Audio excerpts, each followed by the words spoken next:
अगर आपका पीआर के लिए पॉइंट कम हो रहा है कनाडा में, तो आप जिस एग्जाम के बारे में मैं बात कर रहा हूँ, आप वो एग्जाम दीजिए और मैं आपको पूरा गाइड करूंगा ये एग्जाम देने में, टेस्ट देने में,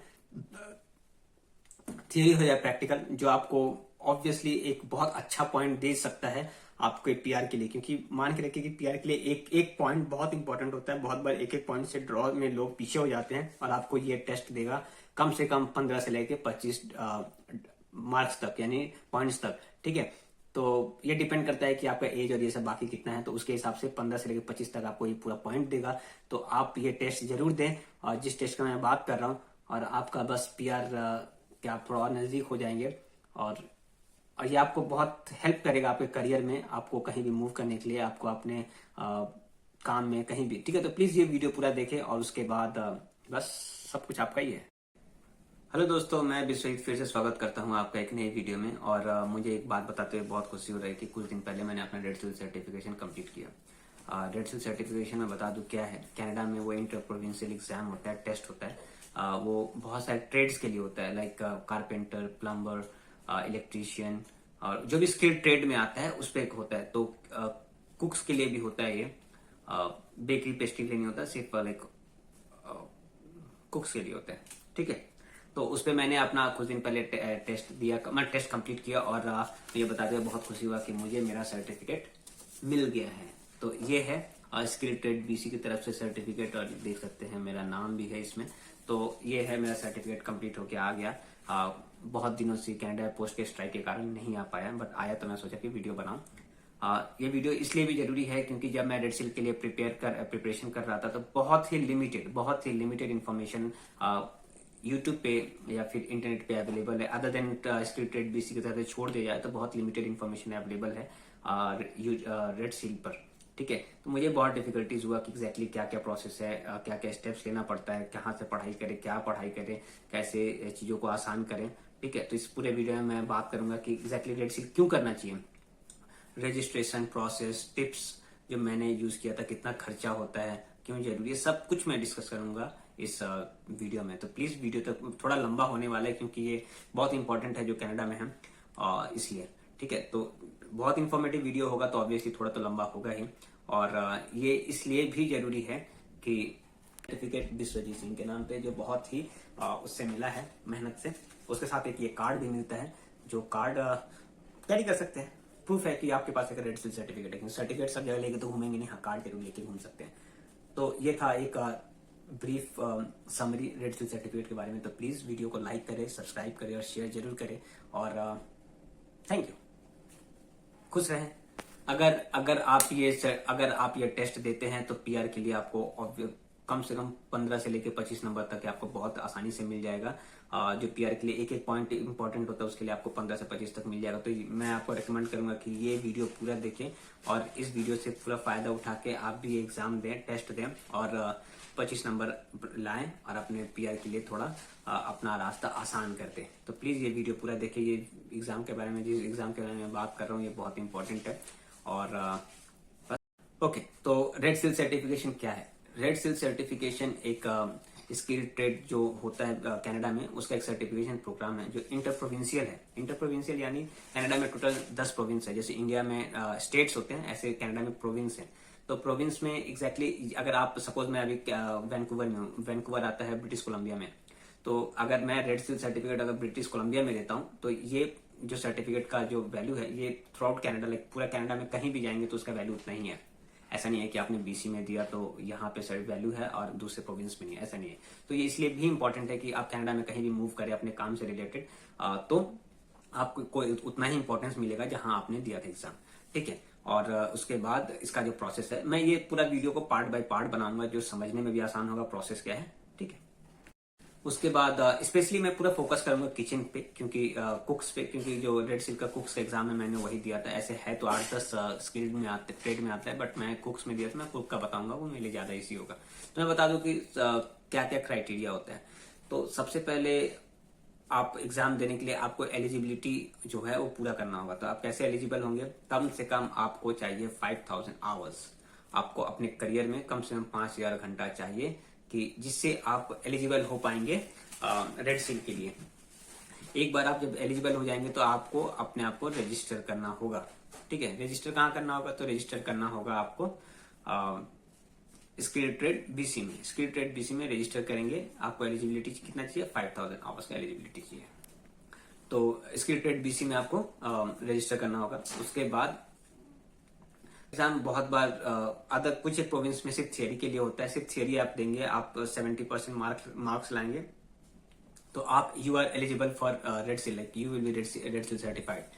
बट अगर में दिया था तो सबसे पहले मुझे थियरी देना पड़ा। थियरी में पास करने के बाद मुझे प्रैक्टिकल देना पड़ा और वहां पे पास किया, तब जाके मुझे रेड सील सर्टिफिकेट मिला, रेड सील एंडोर्समेंट जिसको बोलते हैं। ठीक है, तो इसका दो हिस्सों में एग्जाम होता है। एक होता है थियरी और दूसरा होता है प्रैक्टिकल। तो ऑब्वियसली जब भी आपको पीआर के लिए 25 नंबर दे रहा है तो ये इतना आसान होगा नहीं।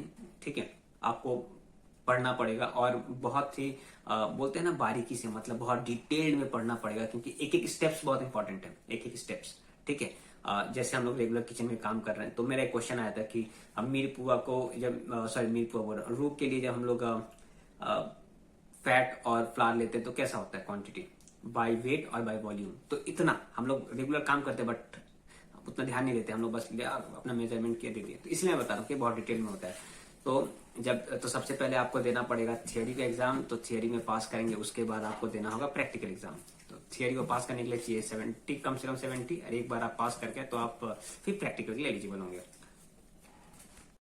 खर्च, एक्सपेंसेस, ये सुनने के लिए बहुत लोग बेताब होंगे जब ये वीडियो देखेंगे, क्योंकि मैं खुद जब रेड सील के लिए सोच रहा था कि रेड सील देना है तो मैं खुद सोच रहा था कि खर्चे कितने आएंगे और उसका कोई बेनिफिट्स है भी कि नहीं रेड सील देने का। तो ऑब्वियसली खर्च बहुत इंपॉर्टेंट है। तो मैं बता दूं थियरी के लिए, इसमें जब अगर आप थियरी और प्रैक्टिकल दोनों देंगे तो दोनों में अलग अलग खर्च होगा। और आपको मतलब जब भी आप प्रैक्टिकल का देंगे तब प्रैक्टिकल का खर्च अलग से देना पड़ेगा, तभी देना पड़ेगा, एक साथ दोनों नहीं देना पड़ेगा। तो आप जब थियरी का देंगे तो थियरी का होगा $120 कनेडियन डॉलर और प्लस टैक्सेस। तो ऑलमोस्ट लाइक 130 के आप मोर और लेस पकड़ के रखिए कि $130 के करीब आपका जो थियरी का खर्चा आएगा। ठीक है, तो आपको स्किल ट्रेड बीसी में अपने आपको रजिस्टर करना होगा। उस टाइम पे आपको कुछ एक फॉर्म मिलेगा, अराउंड 6 फॉर्म मिलेंगे। आपको पूरा फॉर्म भरना है। फॉर्म भरने के बाद उसमें आप अपने एक्सपीरियंस और नॉलेज के हिसाब से उसमें टिक करना है। बट मेरे तरफ से एक सजेशन है कि प्लीज उसमें नो वाला जो कॉलम है उस नो कॉलम में आप टिक ना करें। आपने काम किया है चाहे नहीं, पर नो वाले कॉलम में ना करें, क्योंकि आप अगर किचन में काम करें तो मोर सब काम करेंगे ही, बट आप नो ना करें, क्योंकि उससे एक परसेप्शन बनेगा किसने, may be he is not eligible. Okay, तो आपने बेसिक का नॉलेज डाल देना है पर नो नहीं डालना है। ठीक है, और तो ये फॉर्म कंप्लीट कैसे होगा? ये फॉर्म कंप्लीट होगा जब भी आप फॉर्म भरेंगे तो उसके बाद आपको अपने सुपरवाइजर से, अगर आपका सुपरवाइजर रेड सील सर्टिफाइड है तो बहुत इंपॉर्टेंट है, बहुत ही अच्छा हो जाएगा आपके लिए। कम से कम आपको थोड़ा उससे जानकारी मिलेगा कि कैसे क्या करना है, क्योंकि बहुत बार अगर रेड सील सर्टिफाइड ना हो तो आपको नॉलेज मतलब बारीकी से नहीं मिलेगा, डिटेल्ड में नहीं मिलेगा। ठीक है, तो आपको फॉर्म भरना है, फिर अपने सुपरवाइजर से फॉर्म साइन करवाना है और साइन करवा के अगर मान लीजिए सपोज आप किसी ऑर्गेनाइजेशन में काम करते हैं, रेस्टोरेंट में काम करते हैं, होटल में काम करते हैं, आपको वहां पे 5000 घंटा नहीं हुआ, तो जब तक आप टोटल अपने एक्सपीरियंस है, सपोज अगर आपने कनाडा में आपको 3000 घंटे हुए, 2000 घंटे अगर आपने इंडिया में काम किया है, दुबई में काम किया, शिप पे काम किया, बरमुडा में कहीं भी काम किया, तो वहां का भी आप उसको दिखा सकते हैं। ठीक है, वो एक्सपीरियंस शो कर सकते हैं, बट वो जेन्यून होना चाहिए। एक बार वो हो जाए तब आप फॉर्म भर के उनको रजिस्टर कर दीजिए और आपको आप रजिस्टर हो जाएंगे, फिर आप टेस्ट बुक करने के लिए एलिजिबल हो जाएंगे। फॉर्म भर दिया, फिर वो आप जो भी सुपरवाइजर का आप नंबर देंगे उनको कॉल जरूर करेंगे, क्योंकि मेरे फ्रेंड ने मेरा नंबर दिया था तो मुझे कॉल आया था, क्योंकि मैं उसका सुपरवाइजर था। और मैंने अपना शेफ का नंबर दिया था, जो मेरे सुपरवाइजर है उनको भी कॉल आया था। तो वो पूछते हैं कि जैसे सपोज एक बंदा है कि ये बंदा क्या रेड सील सर्टिफिकेट के लिए फॉर्म भरा है, क्या ये आपके पास काम करता है या फिर काम किया, वो ये क्वेश्चन जरूर पूछते हैं। और ये बंदा को नॉलेज है नहीं है, ये बस इतना क्वेश्चन पूछते हैं। अगर आप बोलेंगे नहीं तो आपका प्रोसेस आज रोक दे, अगर आप बोल देंगे हाँ तो नेक्स्ट डे या फिर एक हफ्ते के अंदर आपका अप्रूव्ड हो जाता है कि you will be eligible for red seal theory का एग्जाम देने के लिए। ठीक है, तो ये है प्रोसेस। तो जब आप थियरी दें तो थियरी के लिए आपको पढ़ाई करना पड़ेगा। तो यहाँ पे एक बुक है, जो भी रेड सील देता है वो ये बुक पढ़ता है। क्योंकि मेरे शेफ ने रेड सील दिया था तो उन्होंने वो बुक पढ़ा था, उन्होंने मुझे पीडीएफ भी पीडीएफ उन्होंने मुझे दिया था, तो उससे मैं पढ़ाई किया। क्योंकि अगर आप बुक खरीदने जाएंगे तो ये ऑलमोस्ट $120 के करीब का बुक है और प्लस टैक्सेस जो लगता है। तो मुझे नहीं लगता कि अगर आपके पास पीडीएफ हो जाता है और आपको पढ़ने में कोई दिक्कत नहीं तो आपको क्यों खरीदना है, $120 क्यों खर्चे करने हैं। ठीक है, तो आप वो बुक से पढ़ सकते हैं और उसके बाद आप उसी से बीच बीच में आप उसमें रहता है जिससे आपको आइडिया हो जाएगा कि एग्जैक्टली क्या पूछने वाले हैं। ठीक है, तो वो बुक का नाम है वाइन गिजलिन करके, जो राइटर है वो शेफ वाइन गिजलिन। जो भी मुझे कमेंट करके पूछेगा मैं उनको ये बुक का पीडीएफ भेजूंगा। ठीक है, तो ये वाइन गिजलिन करके जो शेफ है उनका ये बुक पढ़ने से बहुत ही हेल्पफुल है। मैं तो बोलूंगा 90+ जो क्वेश्चन आता है उनके बुक से ही आ जाएगा और आपको 70% मार्क्स चाहिए तो आप वो बुक पढ़ेंगे तो आप पास हो जाएंगे अच्छे कंडीशन से। आपने पढ़ाई किया, आपको जाके स्क्रिप्टेड बीसी में जाके आपको अपना मतलब जब आप रेडी हो जाएं तो आप अपना टेस्ट बुक कर लें एक डेट पे। ठीक है, मोस्टली जो एग्जाम होता है वो थर्सडे को होता है ब्रिटिश कोलंबिया में, मैं बता दूं, बाकी का तो नहीं बोल सकता प्रोविंस का। ब्रिटिश कोलंबिया में मोस्टली थर्सडे का एग्जाम होता है। तो जब भी आपको लगे कि आप रेडी है तो आप टेस्ट बुक कर लें, टेस्ट बुक करके सुबह चले जाएं, टेस्ट दे दें। और ये ऑलमोस्ट 4 घंटे का टेस्ट होता है और पासिंग मार्क्स 70 है। अराउंड 120 क्वेश्चन आते हैं या फिर 150 क्वेश्चन आते हैं और उसके बाद वही है। और टेस्ट दे के आएंगे तो आपको हफ्ता से 2 हफ्ते के अंदर आपको टेस्ट रिजल्ट आ जाएगा, मेल आ जाएगा कि आप इतना नंबर से पास हो गए। ठीक है, उसके बाद जब आप पास हो जाएं तो आप अपने आप को कॉन्ग्रेचुलेट करें, जिसको थैंक यू बोलना उसको थैंक यू बोल दें। उसके बाद देन आपको तैयारी करना है प्रैक्टिकल का। तो प्रैक्टिकल में आपको क्या करना है, प्रैक्टिकल में आपको करना है ऐसा कि सबसे पहले जो अगर मैं वैंकूवर में हूं तो फॉर एग्जांपल मैंने वैंकूवर में वीसीसी कॉलेज है, वैंकूवर कम्युनिटी कॉलेज। तो वहां पे क्योंकि हर एक सिटी में एक कॉलेज होता है जहाँ पे प्रैक्टिकल एग्जाम होता है। तो ग्रेटर वैंकूवर में वीसीसी कॉलेज में होता है डाउनटाउन में, और यहाँ पे ननाइमो है जो आइलैंड, वहाँ पे होता है, केलोना में होता है, तो बहुत जगह होता है मैंने सिटी वाइज। तो मैं वीसीसी कॉलेज में फोन करके उनको बताना पड़ेगा कि मैंने अपना थियरी एग्जाम दिया था और मैं पास हो गया और मैं अब प्रैक्टिकल देना चाहता हूँ। तो इसमें भी ऐसा है कि ये हर महीना नहीं होता प्रैक्टिकल। जैसे मैंने अक्टूबर में दिया था, अक्टूबर के बाद ये पूरा जनवरी के लास्ट में था, मतलब 3 महीने का गैप था।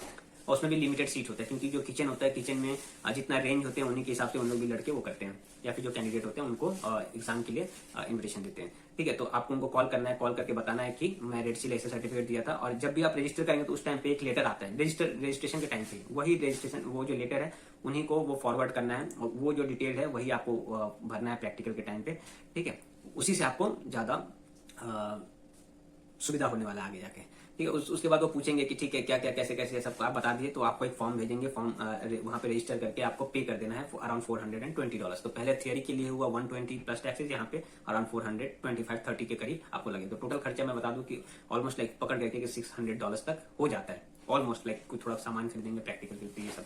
तो जब भी आप उसके बाद जाएंगे प्रैक्टिकल का, जब हो जाएगा सब कुछ आपका, तो प्रैक्टिकल के लिए तो जब भी आप प्रैक्टिकल पे जब आप रजिस्टर कर ले तो वो आपको वहाँ पे पर दिन के हिसाब से मेन्यू होता है। टोटल 3 मेन्यू होते हैं प्रैक्टिकल के लिए, जिसमें आपको एक मेन्यू दिया जाएगा और उसी मेन्यू के हिसाब से आपका जो कोर्स रहेगा पूरा रहेगा। ठीक है, तो मेरा मेन्यू 3 था, मेन्यू सी एक्चुअली ABC होता है, तो मेन्यू सी था, जिसमें मुझे एक कंजमे बनाना था, चिकन कंजमे विद स्टफ्ड रावियोली, सब कुछ वहाँ पे बनाना पड़ेगा आपको स्क्रैच से। और उसके बाद उसमें एक था मेरा ट्राउट के साथ एक क्योर्ड फिश बनाना था, कोल्ड एपेटाइजर बनाना था, साथ में ब्रेड सर्व करना था। और उसके बाद आपको एक मेन कोर्स होगा, मैं 2 तरह का मीट दिया जाएगा। मेरे टाइम पे एक टेंडरलॉइन था और एक शॉर्ट ट्रिप था, जिसको 2 मेथड से कुक करना था, एक ड्राई हीट और एक dry heat and moist heat. और उसके साथ में आपको एक स्टफ वेज बनाना पड़ेगा, एक सौते वेज बनाना पड़ेगा, और उसके बाद स्टफ ये, और साथ में सॉस देना पड़ेगा, और एक मैश। तो ये सब कुछ था, और एक साथ में बाद में डेजर्ट था। तो ये सारी कुछ वहाँ पे प्रैक्टिकली बनाना पड़ेगा। तो जब भी आप रजिस्टर करें तो मान लीजिए जब आप रजिस्टर किए आपको मेन्यू मिलेगा, वो देंगे आपको उनके दिन के हिसाब से वो आपको मेन्यू देंगे, मेन्यू के हिसाब से आपको प्रैक्टिस करते जाना है। प्रैक्टिस जरूर करके जाइए, जो आपको बहुत हेल्प करेगा। नहीं तो क्योंकि क्या होता है, आप बनाते हैं, आपको सब कुछ पता है, बट वहाँ का एम्बियंस डिफरेंट होता है। वहाँ पे आपका जो किचन है वो बहुत पता नहीं चलेगा, क्योंकि आप वहाँ पे काम नहीं किए रहेंगे। और उसके बाद ऐसा रहेगा कि वहाँ पे एक एक चीज आपको फॉलो किया जाएगा कि आप किस तरह काम करते हैं। Safety and sanitation is foremost important there. ठीक है, तो प्रैक्टिकल के लिए मैं बता दूं कि सबसे पहले आपको कॉल करना होगा किसी भी कॉलेज में जहाँ पे प्रैक्टिकल होता है, वहाँ पे प्रैक्टिकल कॉल करके बोले कि मुझे प्रैक्टिकल एग्जाम देना है रेड सील का देने के बाद वो आपको फॉर्म भरेंगे, आपको पैसा पे करना है, और आपको वो इंग्रेडिएंट लिस्ट देंगे कि आपका ये मेन्यू होगा और ये इंग्रेडिएंट होगा। आपको इंग्रेडिएंट में क्वांटिटी लिख के देना है कि जैसे हम लोग कॉलेज में देते थे या फिर होटल्स में होता है कि इंग्रेडिएंट लिस्ट रिक्वेजिशन देते हैं, और मैं कोशिश करूंगा कि इसमें वो रिक्वेजिशन लिस्ट हो जाए। ठीक है। तो वो रिक्वेजिशन लिस्ट देना है आपको, कोई भी क्वांटिटी बहुत ज्यादा नहीं देना है, जितना क्वांटिटी में आपका बनेगा उतना ही देना है, क्योंकि वो चेक करते हैं कि आपने टोटल कितना वेस्टेज किया, क्योंकि इसी से आपको पता चलेगा, उनको पता चलेगा कि आप सिर्फ खाना नहीं बना रहे थे, आप फूड कॉस्ट को भी चेक कर रहे हैं, फूड वेस्टेज को भी कंट्रोल कर रहे हैं, ठीक है, क्वालिटी भी मेंटेन कर रहे हैं, सेफ्टी सैनिटेशन सब कुछ मेंटेन कर रहे हैं। तो वो सब कुछ देखते हैं, सिर्फ आप क्या बना रहे हैं, कैसे बना रहे हैं वो नहीं देखते, उनको इंटरेस्ट नहीं है, उनको इंटरेस्ट है कि आप कैसे काम कर रहे हैं, कितना हाइजीनिकली काम कर रहे हैं, तो ये सब कुछ देखते हैं, ठीक है। और उसके बाद ये आपको फॉर्म दिया जाएगा, रिक्वेशन लिस्ट भर के भेजेंगे, और उसके बाद जिस दिन आपका टेस्ट होगा, तो नॉर्मल ये टोटल 6 घंटे का टेस्ट होता है, जिसमें 4 घंटे का आपको खाना बनाने का होता है, और आपको आधा घंटा टाइम एक्स्ट्रा मिलेगा। उसमें आपको करना पड़ेगा क्या कि वो जो एक्स्ट्रा टाइम है, जैसे ओवर एक्स्ट्रा टाइम मिलेगा इनकेस अगर आप लेट हो गए तो उस आधे घंटे के बाद अगर आप खाना देंगे तो उन लोग कंसिडर नहीं करेंगे। और ये एक एक चीज का पॉइंट होता है, आपका खाने का टेक्सचर कैसा है, खाने का टेस्ट कैसा है, खाने में अगर जैसे कौन सा में क्लियर सूप था तो क्लाउडी तो नहीं है, आप कितना हाइजीनिकली काम किए, कितना आपको एक डेडिकेटेड एरिया मिलेगा, जैसे मुझे टेबल का मतलब 2x2 का स्पेस मिला था खाना बनाने के लिए, और बाकी जो एरिया था उस पर सेलो टेप से, ग्रीन टेप से कवर कर दिए थे। मैंने उस जगह को भी थोड़ा यूज कर दिया था, तो उन्होंने इस चीज को मेंशन किया कि तुमने जो ग्रीन टेबल है उसको भी थोड़ा यूज किया, और इसके लिए थोड़ा सा पॉइंट काटे, ठीक है। तो ये सारा कुछ है। और उसके बाद मैं बता दूं, तो जब आप प्रैक्टिकल देने जाएंगे तो आपको एक वर्क प्लान बना के देना पड़ेगा। ये वर्क प्लान ऐसा रहेगा, इसको मैंने प्लास्टिक फोल्डर में डाल के रखा था। ये वर्क प्लान बनाना पड़ेगा कि आप जब भी जाएं, जैसे यहाँ पे था कि जब आप काम स्टार्ट करें तो क्या करना होगा। तो सबसे पहले आप आए, उनको आपको ओरिएंटेशन दिया जाएगा, आपको बताया जाएगा कि क्या एक्सपेक्ट करते हैं आपसे उनसे, उसके बाद आप पहले क्या काम करेंगे। तो वो चेक करते हैं ये उनके पास रहेगा या आपके पास रहेगा, तो आप वो मैच करेंगे कि आप जो बताएं कि जैसे जैसे आप प्रोसेस फॉलो करेंगे तो उसके हिसाब से क्या आपने प्रोसेस फॉलो किया है। तो ये है कि सबसे पहले आप फ्रूट्स काटे, वेजिटेबल्स काटे, मीट प्रोसेस करने के रख के, फिर मैरिनेट करके रख दिया, अंदर प्रोसेस स्टार्ट किए, फिर इस टाइम से इस टाइम, जैसे हर 15 मिनट, कम से कम आपको 15 मिनट गैप में खाना सर्व करना है, तो आप पहला मील सर्व किए, उसके 15 मिनट बाद वो, तो जैसे अगर आपने 11 बजे बोला है कि आप अपना सूप सर्व कर रहे हैं, तो आपके 11 बजे कर रहे हैं, तो वो एक होता है टाइम फ्रेम, कि 11 से 11:15 के बीच में आपको अपना सूप सर्व करना है, तो आप एक किए। और उसके नेक्स्ट जो कोर्स है 11:15 से लेकर 11:30 तक क्या आपने वो किया। ये सारे कुछ, ये है आपका एक डिटेल्ड वर्क प्लान जो आपको मस्ट अपने पास बना के रखिए। मैं बना के रखा था और मैं कोशिश कर रहा था कि मैं इसी टाइम फ्रेम के हिसाब से चलूं, लेट ना हो जाऊं, ठीक है। तो ये बहुत इंपॉर्टेंट है टाइम फ्रेम, और प्लीज इसको मेंटेन करें। तो जो प्रैक्टिकल का जब प्रैक्टिकल देने जाएंगे, तो जैसे मैं दिखा दूं कि ये मेरा टेबल नंबर था, टेबल नंबर 7।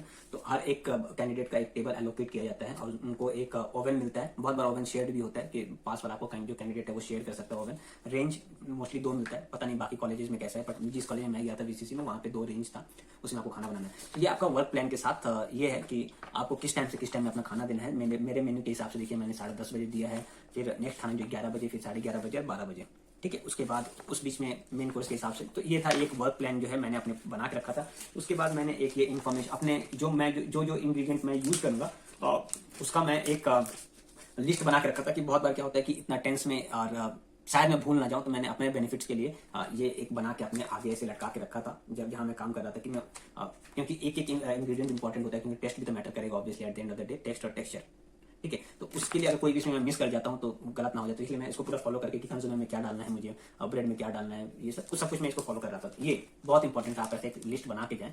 और उसके बाद इंग्रेडिएंट लिस्ट जो मैं बता रहा था, ठीक है। जैसे ये मेरा मेन्यू था, टाइप सी, अगर आपको शायद दिख जाए तो मेरा नाम और क्या क्या मुझे वहां पे मिलेगा एज अ मेन कोर्स। ये मेन्यू में तो है नहीं एक्जैक्टली, मैं मेन्यू में दिखाऊंगा। ये जो प्रोटीन है, प्रोटीन मिलेगा, कितना क्वांटिटी मिलेगा और क्या उसको मुझे कैसे यूज करना है, ये था, ठीक है। उसके बाद ये जो था ये उनके पास था, और ये मुझे भी दिया गया, तो उनके पास से प्रिंट आउट निकाल के रखते हैं और देते हैं। और ये जो था इंग्रेडिएंट लिस्ट था कि कितना क्वांटिटी, तो देखिए मैंने सब कुछ लाइक जो मेन आइटम है वो मैंने 100 ग्राम का, ये LV में है, पाउंड में है, तो ये 100 ग्राम में आएगा, ऑलमोस्ट लाइक 200 ग्राम का आएगा। तो 100 ग्राम, 10 ग्राम, 20 ग्राम, 30 ग्राम, ऐसे। तो एक एक जो लिस्ट है देखिए मैंने ऐसे करके यूज किया है। और ये बहुत इंपॉर्टेंट है, क्योंकि वो देखेंगे कि अगर आप एक आदमी 2 आदमी का खाना सिर्फ ट्रायल के लिए बनाया तो कितना इंग्रेडिएंट चाहिए, क्योंकि फूड कॉस्ट भी मैटर करता है। तो ये है, ठीक है। ये देखिए 300 ग्राम, 100 ग्राम, 50 ग्राम, अगर जैसे एक एक चीज में कुछ एक सामान तो मैं 2-2, 3-3 कोर्स में यूज कर रहा था, तो उसका, ठीक है। उसके बाद देखिए उसमें पूरा इंस्ट्रक्शन लिखा हुआ है कि आपको क्या करना है क्या नहीं करना है।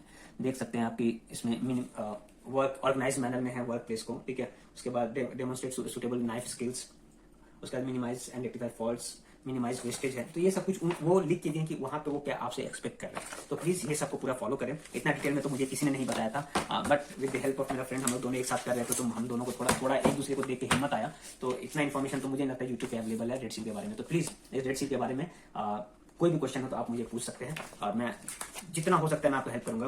बुक से लेके प्रैक्टिकल का, थियरी का, एग्जाम से लेके कुछ भी हो, मैं आपको पूरा जितना हेल्प कर सकता हूँ जरूर मैं करूंगा। और मैं कोशिश करूंगा कि आप भी पहली बार में रेड सील क्लियर कर दें। मैं बता दूं, बोलना भूल गया, मैं भी एक बार पहली बार में रेड सील क्लियर किया, थियरी और प्रैक्टिकल दोनों।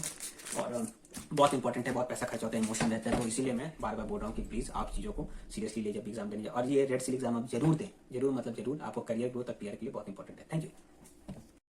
फिर जब आपका प्रैक्टिकल खत्म हो जाएगा, तब वो एक एक कैंडिडेट को, जो इन्विजिलेटर होते हैं, वो अपने कैबिन में बुलाते हैं या फिर वो पर्सनली डिस्कस करते हैं कि उसने क्या मिस्टेक किया, उसने क्या अच्छा किया और उसने कैसे सुधार सकते हैं, आप पास है या फेल है, सब कुछ बताएंगे। तो मुझे जब मेरा नंबर आया तो मैं 7वां नंबर था वहाँ पे, जितने से टोटल 7 करके एग्जाम दिए थे। तो उन्होंने मेरे से पूछा कि कैसा फील कर रहा है, तो मैंने बोला मैं बहुत नर्वस फील कर रहा हूँ। बोला कि okay, just to ease your nervous, they told like okay you are pass. अब उसके बाद वो डिस्कस करना स्टार्ट किया कि एग्जैक्टली ओके कि क्या अच्छा था तुम्हारे हिसाब से, तुम क्या गलती की है, तुम क्या अपने आप को सुधारना चाहोगे यहाँ से जाने के बाद, और ऐसे बहुत कुछ क्वेश्चन। तो मैं उनको बताया कि ओके मुझे लगा कि I should have more organized while working, और बाकी जहाँ मुझे लगा कि ओके ये वाला चीज़ का स्ट्रक्चर जो थोड़ा वो हो गया यहाँ पे, वो मैं जरूर मतलब नोटिस करूंगा जब भी मैं फ्यूचर में उसको बनाऊँ। ठीक है, तो ये सब कुछ था। तो वो आपको तुरंत ही बता देंगे कि आप पास है या फेल है। अगर आप फेल है, अगर ऐसा बताना हो तो उन लोग बोलते हैं कि okay we will send you by mail that क्या है, पर पास होंगे तो आपको तुरंत बता देंगे, जो सबको बता दिया था वहां पे। और अब तो गाइस प्लीज ये रेड सील का जो ये जो पूरा वीडियो बनाया, तो प्लीज इसको देखने के बाद लाइक करें, सब्सक्राइब करें, शेयर जरूर करें, क्योंकि बहुत मेहनत लगा। और रेड सील मैं सजेस्ट करूंगा पर्सनली, जो भी बंदे कनाडा में हैं वर्क परमिट पे और पीआर के लिए स्ट्रगल कर रहे, कुछ एक पॉइंट से लाइक 25, 28, 25, 15, 20, वो जरूर रेड सील का एग्जाम दें। शुरुआत में डर जरूर लगता है कि क्या होगा, नहीं होगा, थोड़ा खर्च होगा, बट जब मेन मोटिव है कि आपको अपने करियर में ग्रो करना और पीआर लेना है, तो आपको इतना थोड़ा मेहनत तो करना ही पड़ेगा।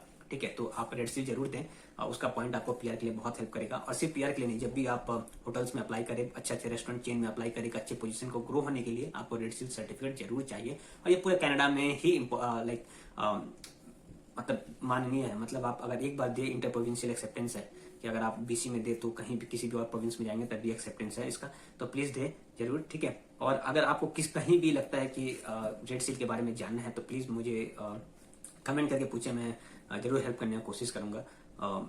ठीक है, बुक का नाम मैं कोशिश करूंगा कि इसमें डाल दूं, और क्या क्या सर्टिफिकेट, और फाइनली मैं अपना सर्टिफिकेट दिखाऊं कि आपको एक ऐसा सर्टिफिकेट मिलेगा जो बहुत ही मोटिवेशनल है। ठीक है, बहुत ही मोटिवेशनल है मेरे लिए। ये है सर्टिफिकेट का, तो ये सर्टिफिकेट का, और उसके साथ एक ये सर्टिफिकेट आपको मिलेगा। देखिए ये है रेड सील